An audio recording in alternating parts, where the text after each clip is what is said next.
तुम्हारे पैर के नीचे कोई जमीन नहीं, कमाल ये है कि फिर भी तुम्हें यकीन नहीं।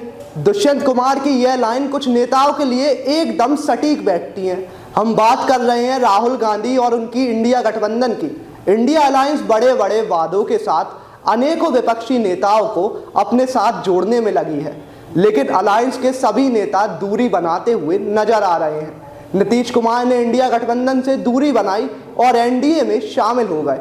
हाल ही में एक और खबर सामने आई है कि आम आदमी पार्टी ने आसाम में 3 सीटों पर अपने उम्मीदवारों के नाम का ऐलान कर दिया है, जिसे देखकर यह साफ नजर आ रहा है कि आने वाले दिन भी इंडिया गठबंधन के लिए अच्छे नहीं होने वाले।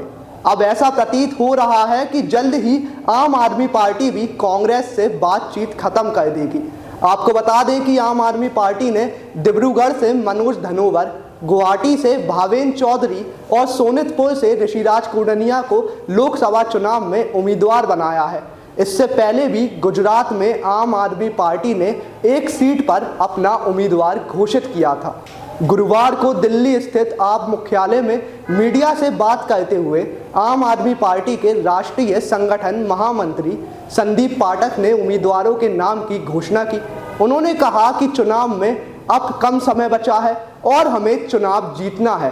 पाठक ने आगे कहा कि हम इंडिया गठबंधन से बातचीत करते करते थक गए हैं, महीनों हो गए हैं बातचीत करते करते, लेकिन नतीजा कुछ भी नहीं निकला।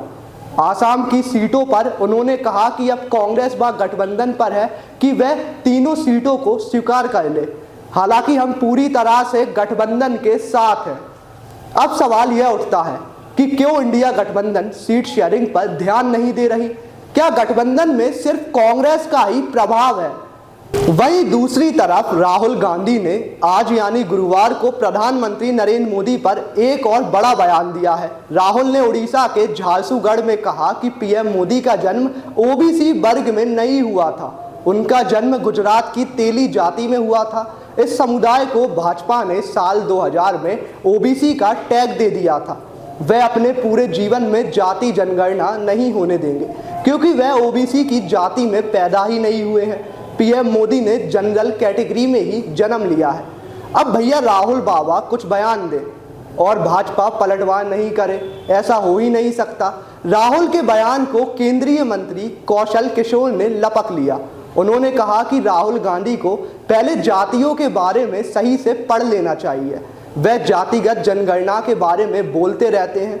उन्हें अब पता है कि तेली समुदाय किस वर्ग में आता है, वह ओबीसी वर्ग में शामिल है। पीएम मोदी भी उसी समुदाय से आते हैं। राहुल गांधी को इस बारे में कोई भी जानकारी नहीं है। उन्हें देश के समाजों के बारे में कोई जानकारी नहीं है।